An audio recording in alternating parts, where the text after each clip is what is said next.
Welcome to the Unstoppable Profit Podcast. This podcast will give independent insurance agents all of the tools to grow your business and live life on your terms. Wherever you are today, if you're starting with nothing or well on your way to the success you desire, with the right people, processes, and promotions in place, you will be unstoppable. And now I'd like to introduce your host, Mike Stromsoe. Greetings, everybody. Welcome to the next episode of the Unstoppable Profit Podcast. This podcast has been brewing both inside our minds, inside our businesses, and out there in the world via our bicycles as we're pedaling along, thinking about, talking about, discussing how we can best help business leaders, entrepreneurs, business owners out there in the world. And I want to welcome to the podcast Dr. Dave Rodgers. Dave, good morning. Hey. Thanks for having me. It's great being here. And if you guys don't know, Mike and I are bicycle pedaling buddies, and we just can't help but share ideas while we do it. Exactly. And it just fuels everything. And, out there when we're pedaling in the air and the sunlight, sometimes in the cloudiness and everything else, it just spurns great ideas. And there's always one, two, or three big ahas that come from our sessions. So super exciting. But one of the big ideas that was born out there on the bicycles is what we want to talk about with you today. In addition to that, it's so deep, we're going to do part one and part two. So this is part one. And before we go there, I just want to give everybody a little bit about who Dr. Dave Rodgers is. He is an accomplished professional, dedicated over 35 years to propelling business leaders and entrepreneurs toward success, turning their dreams into reality swiftly, with speed, and effortlessly. He's got a unique ability to bridge thoughts and processes and ideas into actual action within businesses. He's outcome driven. He makes implementation easy. He bridges these opposites and opposing sides into one common goal and initiative. And we're going to talk about that in part one and part two of our topic over these next two sessions. And more importantly, he gets measurable results, not over years, in weeks in many cases. So Dave, congratulations. And you've worked, you and your companies have worked with significant organizations. And just to drop a few names: Experian, General Dynamics, Apple. I don't know if people have heard about that. You may have that in your pocket or going into your musical ear from time to time. Amgen, Genentech, HP, Michelin, Shell, Chevron, and many others. So no slouch here. Dave is a extremely high performer, generally dealing with middle-sized to large companies. But the basic business principles, Dave, apply to every business. Is that accurate?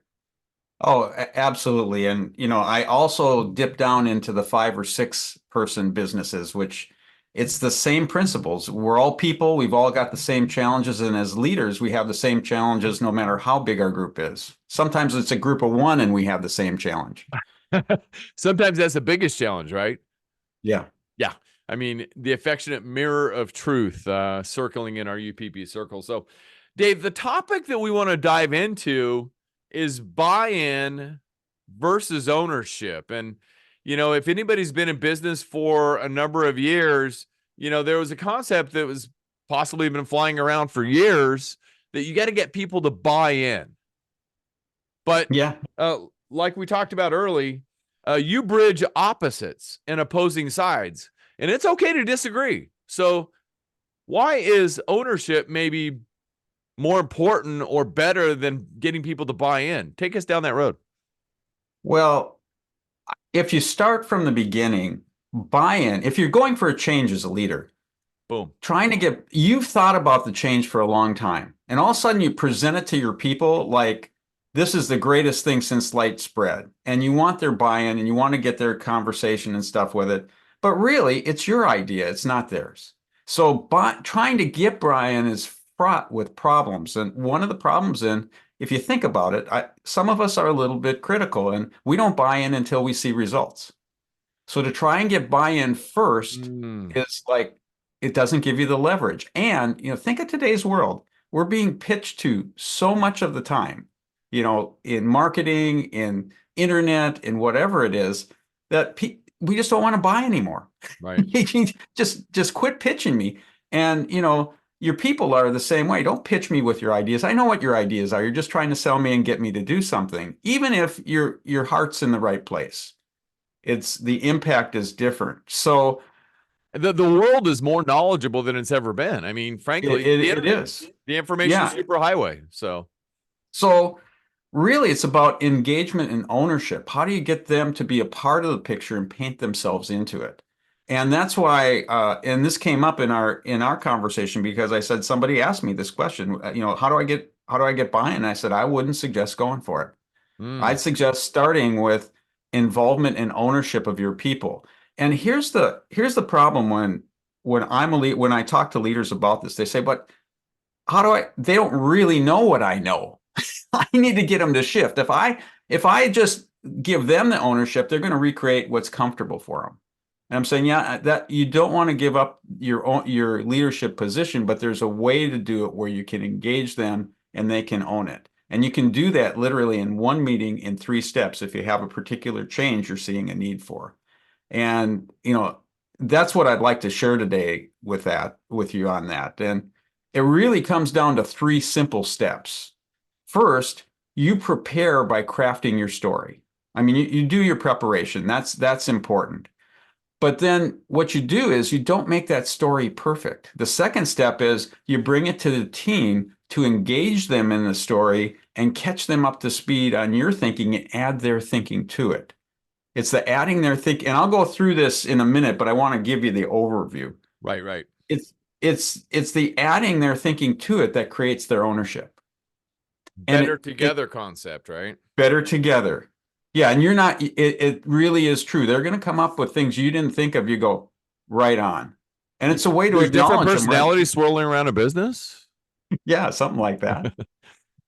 So, and then the thing is, you can't leave it at there. It's really pick the highest leverage action for change. And this is where you can engage them in picking that action. And I'll tell you why it works when we get into it. I'll have to set it up. But it's a funny thing that happens. If you get them engaged in painting the picture and they pick one area that they think is important, it's going to affect all the other areas too. So it doesn't matter which one. What you've got is you got their ownership, and that's what you're going for. And that's what most people are looking for when they say the words buy-in. But it's no longer. They just don't realize it. They don't realize it, yeah. And so painting the picture, correct me if I'm wrong, but that's more of a vision, right? You want them to see the vision along with you as maybe the business visionary.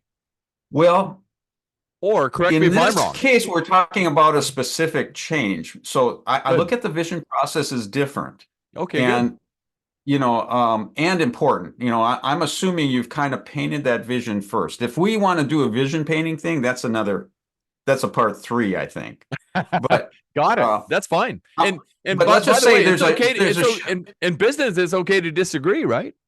Absolutely. Yeah. That's where we get all the good ideas. That's what we do on our rides all the time, and then we figure it out. It's important. Yeah. But let me tell you about what this is like. It's like crafting the story of the change that you want. So you may be seeing, there's this thing coming up. We're going to have to make a change to respond to it. It could be competition. It could be anything else. It could be an opportunity, but it's going to take a change on our part. And you want to engage them in the change to make sure they own that now. So this is the funny thing. The way you can engage them without selling them is start by looking at what are the drivers for the change. There are external drivers that you and your people don't have control over that you need to respond to. When I say external drivers, what I mean is it's just outside of our control. It could be there's been changes in the regulations that we have to respond and change to. It could be there's there's a competitive group that came into our area that we have to really do something different. So take a look at those and really just brainstorm a short list of what are those things so that you've got them. Because I'll tell you, your people will know those things too. They will have heard them. This won't be strange. And they'll go, okay, great. I got that. I can think at that level. And then what you do is you say, okay, based on that, what are the maybe 3 to 5 critical shifts we need to make in our group? What are they? It could be like, well, we're used to working heads down on our own people, on our own role, and just pushing it through. But now we've got to work heads up and coordinate and talk to each other before we start talking to our clients. So that's a shift. So shift from our current state to our future state. Get a couple of those down. Wow. Don't perfect it. Don't worry about thinking it completely through, because you want to leave holes in it so you can involve your people in filling the holes. Even if you know what they are, leave a few holes. Right. And so that's the leadership position, correct? That's the leadership position. You're doing that in your preparation. That shouldn't take too long. I mean, it's a little bit of quiet, 20 minutes, 30 minutes to think it through and map it out and write a few notes. That's all it is.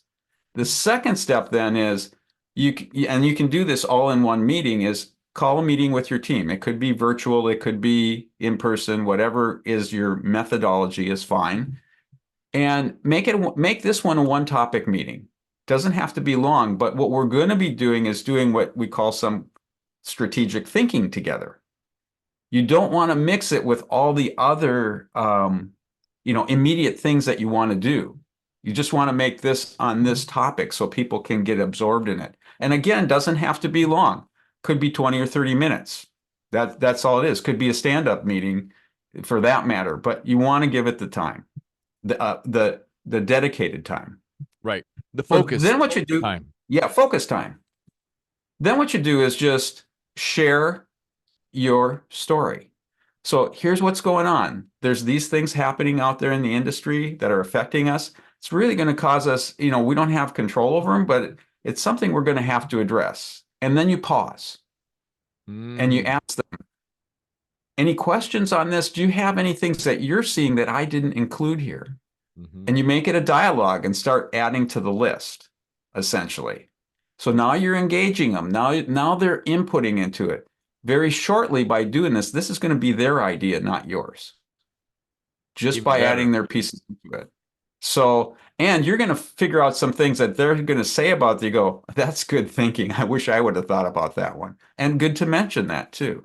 100%. So then when you get that one done, then share, okay, so based on this, what I'm thinking is we're going to need to make some shifts in how we work together to actually address these and still win like we usually do. So here's a couple that I'm seeing. How we do things today is this way, maybe our current state. And how I'm seeing we're going to need to change is here. And, you might write these down, especially, write them down so people can see them visually. If you got a flip chart pad or a whiteboard, or if you can do a whiteboard on the internet, that way people can play off of it and think about it. Do 1 or 2 of those and just say, what are the shifts you see? Let them ask questions. Let them add to that. And now you've created the picture together of the shifts. And the bigger thing about this that I get really excited about is not only have you done that, you've helped increase their critical thinking about the business at a business owner's level. So now they're thinking these things with you. Now, just to give you an example, I just met with a team yesterday, and the leader started this process. Like we're showing them how to do this, and the leader started the process but had to leave. So they left it to me. And I said, well, what do you think are, some of these things we need to do? And everybody look like, I don't know, they just look like what, deer in headlights. That what it was. Right. So I said, well, okay, let's do these steps. Tell me, what are some of the things that are happening today that you think are going to affect us? And all of a sudden, boom, boom, boom, they started putting them out. And we put them on. And so one led to another, and we put them on a list, and it was easy for them to do. And I said, well, based on that, what do you think the shifts we're going to need to be? And they just started boom, boom, boom. Well, therefore we'll do this. So they went from deer in headlights with 2 simple questions to now I'm thinking like a business leader. And that part right there, if you stopped right there, that would be precious. 100%. That would be enough. Yeah. because you've got them into a whole level of thinking together about the business. And that really is the thing there. But then the next thing is, I would say, don't stop there. Because I think, now I haven't talked to Mike about this, but I know him. I would think anything he tells all of you is, a concept is great. A thing on paper is great, but where it really happens is where you take action on it. 111%. Yeah. So I wouldn't stop the meeting there. And at the same time, I wouldn't make it too overwhelming in the action. I would just move it to, okay, so imagine this. You've described 3 to 5 shifts that are going to be critical for maybe the upcoming 3 months, 6 months, year to be successful, to go work, to hit our goals in the business, wherever you are. And you've got those. What you use is you set some criteria and ask the team, what do you think would be the highest leverage one for us to work on first? Like, what's the one that's most important in the next 1 to 3 months? I mean, this is really how we get fast change and fast results, is pick a high leverage one and have them pick it. Now, some people say, Dave, here's the thing. What if they pick the wrong one? I know what the right one is. And the thing is, when you're talking about changes that are shifts like that, what I've discovered over 35 years is, even if you pick the wrong one, it affects all the other ones positively. If we have to communicate better, is our performance going to go up? You know, if we improve a process, is that going to improve our community? See how they're all linked. Right. So you don't have to worry. What you have to do is get them into motion so that they can get the success. When they get the success, now they have the buy-in and they're not going to let it go. Boom. They've had the experience. They've got the experience, and it's come from them. So now they're really stoked. More importantly, because as leaders, we want to build up other leaders around us. Yeah. Hence the ownership. Yeah. And one of the other things that I just want to add 2 things from the agent trenches. I had an agent here, it was a couple months ago, and she said, how can I get my team to think more like business owners? And that statement is right up the alley of exactly what you're talking about. So I hope everybody's taking copious notes about what Dave is sharing. Thank you, Dave. Just absolute gold nuggets. And the other little nuance of your sharing with the team within the last couple of days that you just referenced is the law of familiarity is in effect, right? You are the authority from the outside who's coming in and promulgating change, which, am I accurate in thinking probably 80% of people in business organizations don't like change? I think you're right about that. In fact, I don't like change when you make me do it. Right. I mean, a lot of people are in their comfort zones, right? Yeah. But it's getting out of your comfort zone, which is really where the huge progress steps are made. So, because 3 things are certain in life: death, taxes, and change. Absolutely. So change is the driver and is uber important. Fantastic. So Dave, crafting your story, and then through the story and, having dialogue with them. And I 100% agree. Have the flip chart out, have the whiteboard out, have the virtual whiteboard out, whatever lends to the situation, and get their ideas. That number 2 engages the team and, really sets the tone for number 3, the highest leverage action for change. And while, it'd be awesome in the mind of the leader or the entrepreneur that it's the highest priority, it doesn't always necessarily have to be that, because, if something gets done, especially if the team owns it and is moving us forward, that's a good thing, right?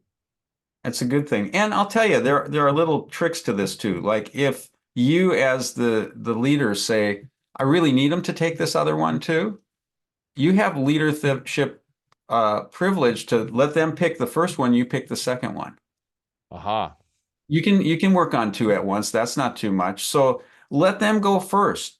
Let them take that. And I'd like to just reemphasize something about improving business ownership, what's the trick of that? Mm-hmm. The trick of it is asking good questions. Aha. The better the So question, the better the result. absolutely. But, we think as leaders, number one, we're there to train them to do, to get them to a higher level. And if they are novices at what they're doing, they're going to expect that that's going to create the safety for them to learn and grow. If they've been around a lot and they're ready to think at a higher level, and, that means they've got the basics down. Now you have to ask questions where they have to think of the answers. Mm. And that's where you get them to think as critical business leaders. So don't ask them a micro question. Ask them questions like we're talking about here. What are the drivers that are making this tough for us? And Make them think just at to that reiterate level. something you said right in the beginning, external drivers, right? External drivers, yeah. So that's thinking of the business versus thinking of the internal workings of the business. Yeah, and the insurance industry, the P&C insurance agency industry, as an example, we're talking insurance carriers, we're talking vendor partners, are probably the two leaders. Yeah. Those Yeah. are the external drivers. And Yeah. to an extent, the other thing that just came to my mind is this may or may not be accurate as it contributes to this effort of ownership versus buy-in, but the SWOT philosophy, right? Mm-hmm. The threats. Right. Right. That becomes the threats and the opportunities. An Boom. opportunity is a driver just as much. Yeah, thanks for redirecting me. That's what Dave does. Yeah. So yeah, they're both valid, and they both can be scary. Opportunity can be as scary to your people as a threat. Because what does it 100%. mean? It means change. So when that fear comes into play or people are scared, just a quick hit, what do you recommend? I mean, how do we redirect people in their mindset when they get into the scared fear area? Well, I think there's a common quote out there, and I don't know who said it. Probably 1,000 people said it, which is the only way to deal with fear is to take action while you're in the fear. Mm. So our role as leaders to help people through their fear is to help them take small steps where they can experience success while they're in the fear. Mm. You can't, there's a thing we talk about safety and accountability as the key to high performance. You have to have the safety to take a risk, and that's why the small steps work, but you have Right. to have accountability to actually take the action. If you don't take the action, you can never create more safety. So you can't create safety. Like I was on a ski hill. By the way, another thing I did at one point was I was a high level of professional ski instructor, but I hadn't skied for a long time. At the top of a very difficult slope with a bunch of people, the skis like this, the slope looked like this to me. It wasn't, it was more like this, but it looked like this. Right. In your mind. And in my mind, and I was afraid. Well, there were 20 people up there. Nobody wanted to make the first move. And I decided I was going to do it. But all of a sudden, I realized the first safe step was I could make a turn up the hill. And if I didn't want to make another one, I just stopped. So I planned 3 turns and I planned to bail out at each one. And so I started, and my skis started to go down the slope. And in those days, they would rebound and come up around by themselves if you did it right. Well, I did it right, and I made a good turn. And I thought, okay, I'll do one more. And I did it again. Pretty soon, I'm going down the slope like this, just screaming out loud. I'm so happy that I'm doing it. Right. But I couldn't talk myself or make it safe enough until I took an action and had the experience that I wasn't going to, slide down that hill and get just all wrecked up. So it's taking a step, a small step, to build the confidence to take another small step, and pretty soon they're going down the hill screaming, "This is fun." So a series of small yeses lead to one big yes. Yeah. Fantastic. Great stuff. So, Dave, this has been awesome. Thank you so much. To restate, craft the story, engage the team to implement the highest level action for change. And we're going to dive in part 2 of this series, this podcast series. It's coming up on the next episode. Dave's going to share how to install change for ownership in your business. Dave, I am super pumped and excited. Anything else to add as we wrap up part 1? No, I just really appreciate it. I mean, you and I can talk about this stuff forever, but what's really fun is just implementing it. So what my encouragement to you is, give it a try. You can't go too far wrong with this. 100%. I completely agree. Dr. Dave Rodgers, thank you so much. Thank you for the wisdom, the experience, the knowledge that you've dropped upon Unstoppable Nation. And I super look forward to part 2. See you there. Fantastic. We're going to help everybody in part 2 how to actually install this in your business. And to wrap up this episode of the Unstoppable Profit Podcast, I want to remind everybody, if this is your first time on the podcast, welcome. My name is Mike Stromsoe. I'm widely recognized as a leading author, speaker, and coach for the independent insurance agency industry. You can learn more about what we do at unstoppableprofitproducer.com.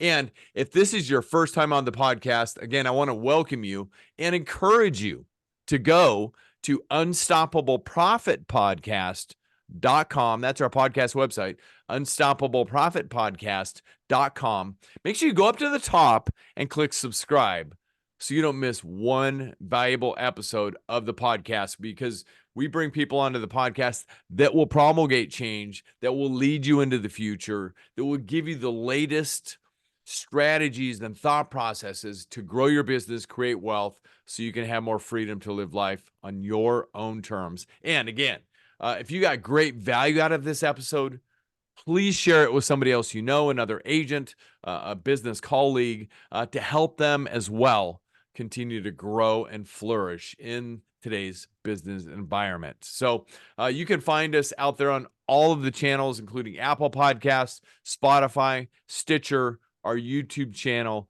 Amazon, and more. So thank you for joining us in this episode of the podcast, and make sure you keep your eyes peeled for next week's part 2 session with Dr. Dave Rodgers. Dave, thanks so much, bud.